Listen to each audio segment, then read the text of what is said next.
Good morning, everybody. This is Jack Gleason with Startuptrading.com. It is 9 o'clock in the morning, East Coast time, Wednesday, July 22nd, 2020. For our economic news events, in the overnight session, we had a German 30-year bond auction. And then this morning, we had CPI numbers out of the Canadian dollar. HPI just is going to be coming out here at 9 a.m. for the U.S. markets. At 10 a.m., existing home sales. 10:30, the crude oil inventory number will be out. And as a reminder, it's a bank holiday for the Japanese yen today and tomorrow. For the overnight session this evening, we're going to have a 2 a.m. number out of the euro, a 6 a.m. number. We're going to have out of the Great Britain pound with the CBI industrial order expectations.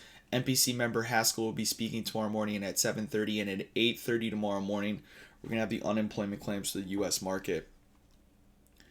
So let's take a look. I've titled this video Gold's going to hit all-time highs in August, and we have gotten through, as of yesterday, a really important level. Obviously, silver is the big mover here too, but I want to go to this monthly chart in GC and take a look at this high we've broken out of. So there was a leg start, or just really where we were rejected, going back to all the way 2011, and that was right around like 1825. We're about $25 above that. The current all-time high is 1923. So the distance between that level and the all-time high is about 100 points. Now, when gold moves, it breaks out just like silver. It breaks out really, really quickly.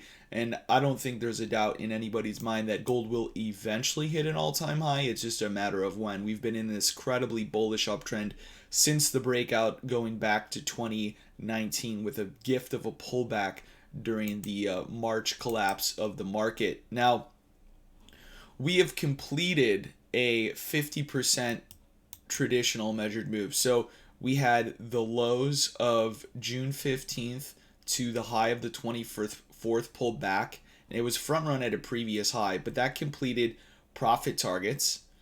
And then we also had that low to high complete profit targets here. So the possibilities, the two variations of the higher time frame I want to pay attention to are, one, the traditional from what is last Tuesday's low to high, and that pullback is the previous high that we broke out of, and that's going to be right around 1830. That would be a gift if it trades. Now, there's also the possibility of us holding the extension sequence out of these lows, which is the 1821.4 too high. You could also make the argument for the swing high, which looks like the current sequence, because we've pushed through this negative 23% profit target.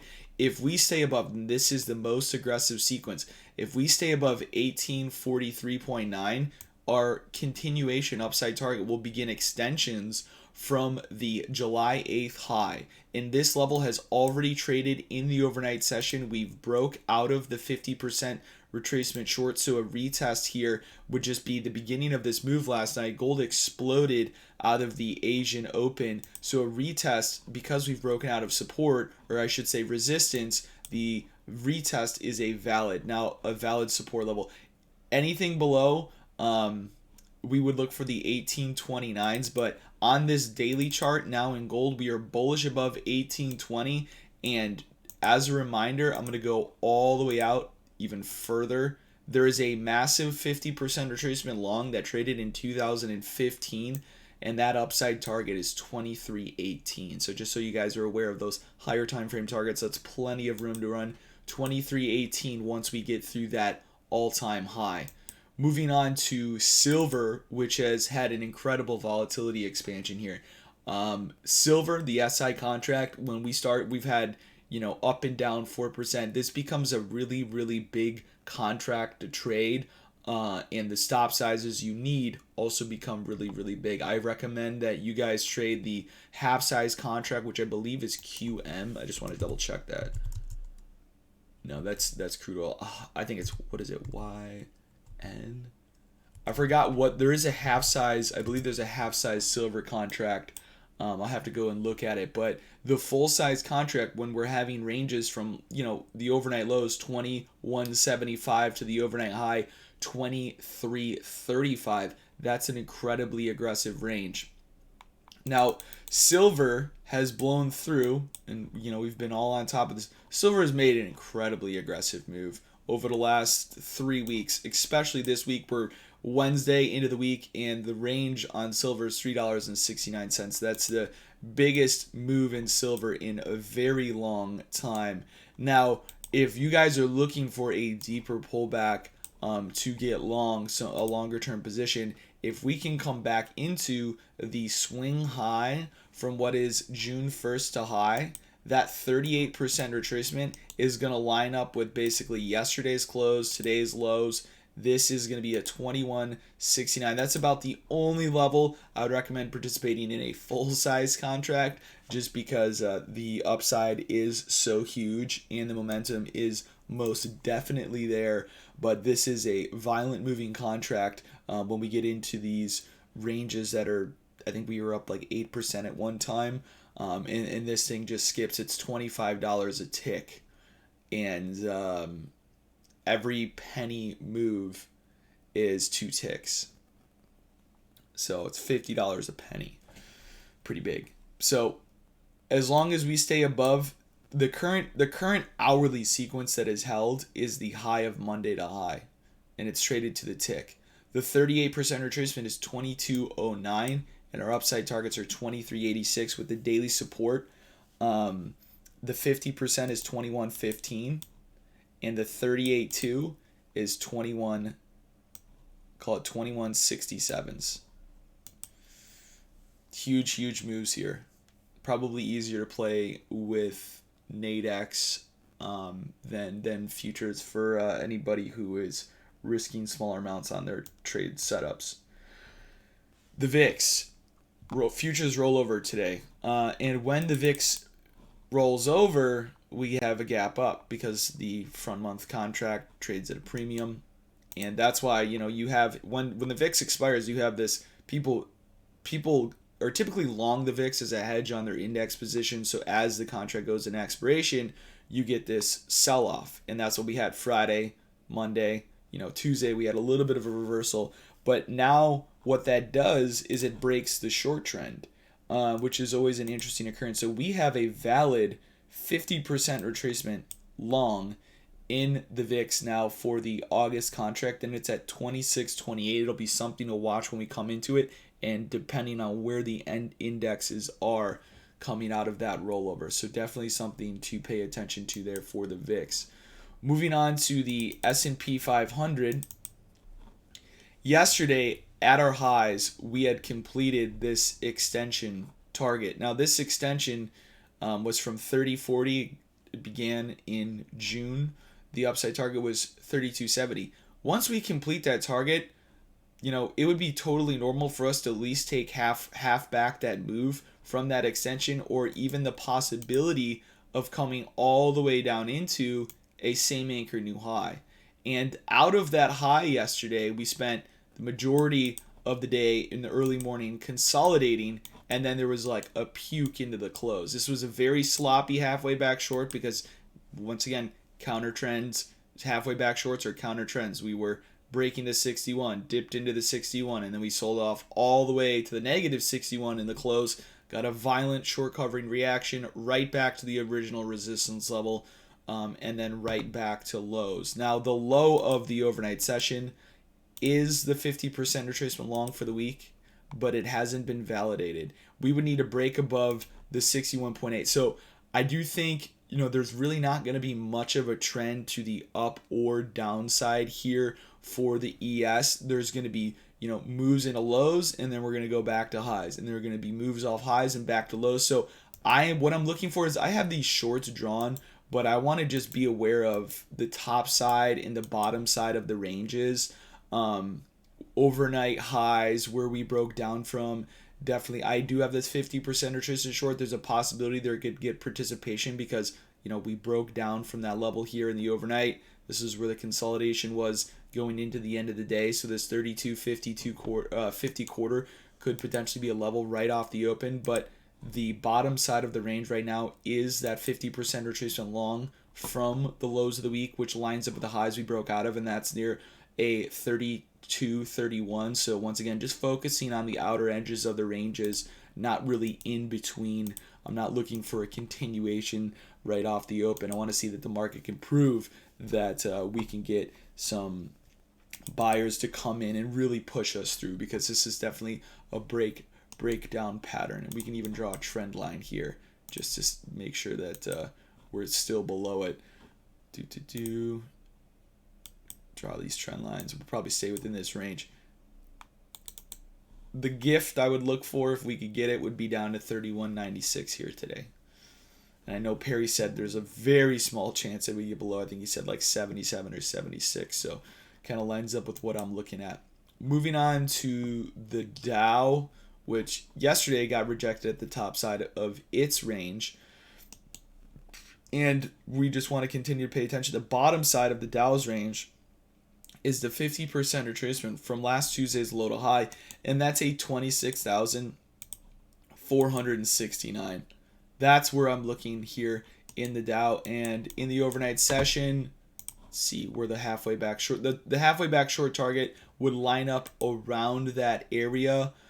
So that's really the zone. I think this is, one of those times to be more careful in the indexes. They're not really trending. The currencies are moving. Moving on to the Nasdaq. The Nasdaq has run into its 50% retracement long for the week, but it's dipped in. Yesterday we were front run on the full halfway back short, so I do think there's probably going to be some resting orders up at that 10,943. There's also a 15-minute leg start. You can see there's just some selling pressure in that zone. And then I'm once again paying attention to kind of just this top side of the range, because I don't think we're going to be breaking out in the Nasdaq. I don't think we're going to go fly and make a new all-time high here again. There's really not a lot of news until the non-farm payroll. So bottom side of the range, 10,802, and then resistance at 10,943, and then 11,008. But once again, I don't think we're going to have an aggressive trend to either side. It's going to be more of a consolidation, back and forth type of day.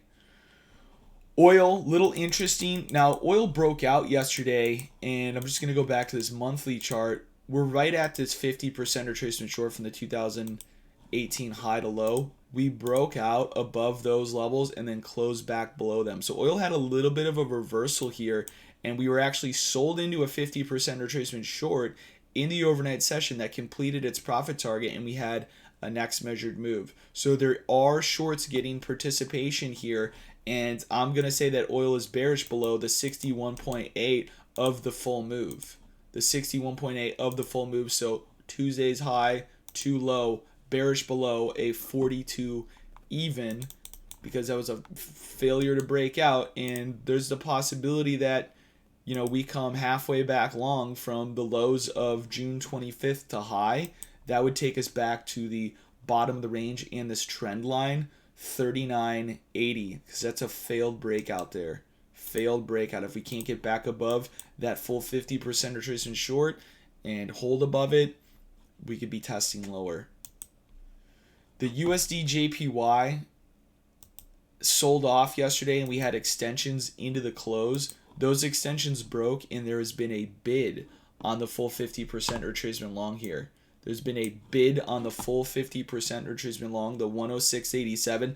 That upside target is a 107.14. I actually think this target could possibly be a fade.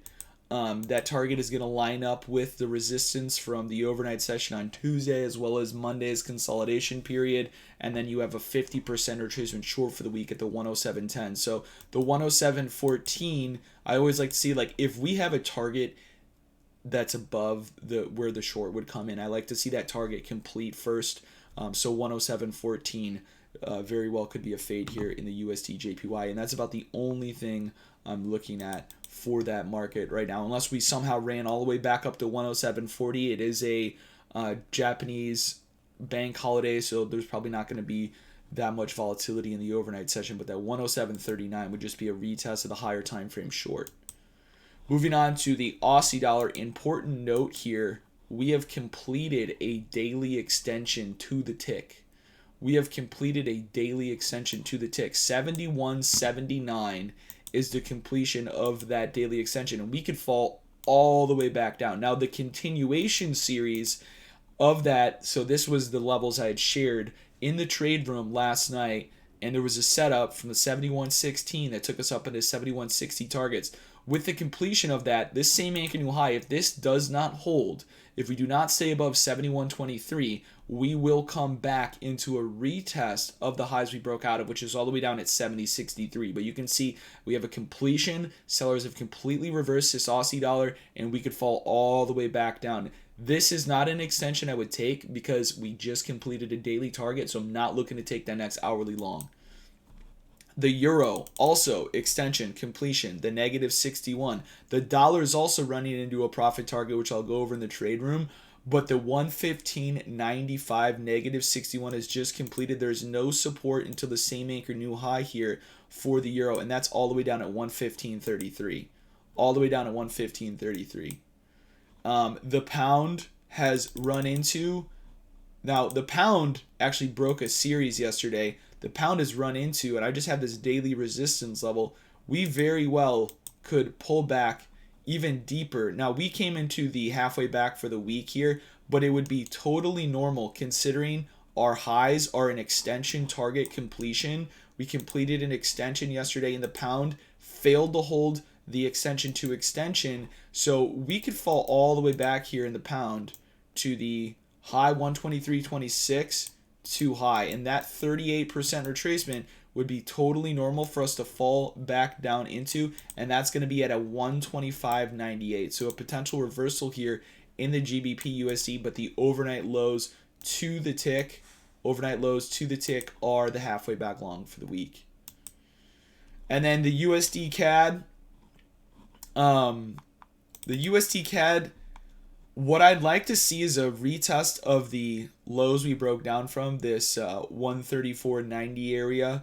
We have come down into check of a leg start. I think I have a 4-hour leg start there. Bottom of the range. Oops, it's a daily chart. There's this really the area we had broken out of in the consolidation that launched us going back to the beginning of June, the 11th and the 10th. We've run into this support, and we're kind of also just down at the bottom of this trend line. So I'd be careful kind of shorting the CAD anywhere down here. We could retest all the way up into the 134.90, which is near the overnight highs. Okay, but to me, with everything going on, it does look like there's some potential trend changes happening here. Definitely be patient, be careful, and yeah, always be taking those free trades here. We're coming up into that 107.14 for the USD JPY, but everybody trade safe. If you enjoyed this content, please give this video a thumbs up. And if you're interested in learning more about trading, make sure you check out the Startup Trading Trade Room, where I go live from 9 o'clock in the morning till 12, and then 2 to 4 every day, answering questions, helping people out, and a community of great traders there. Everybody take care, have a great day, and I'll see you guys there. Thank you for liking the video, by the way. Means a lot. Although only like 20% of you do. I'd appreciate if the rest of you did.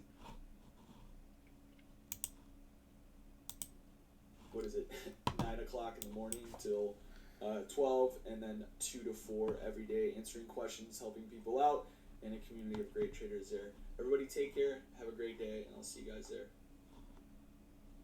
Thank you for liking the video, by the way. Means a lot. Although only like 20% of you do. I'd appreciate if the rest of you did.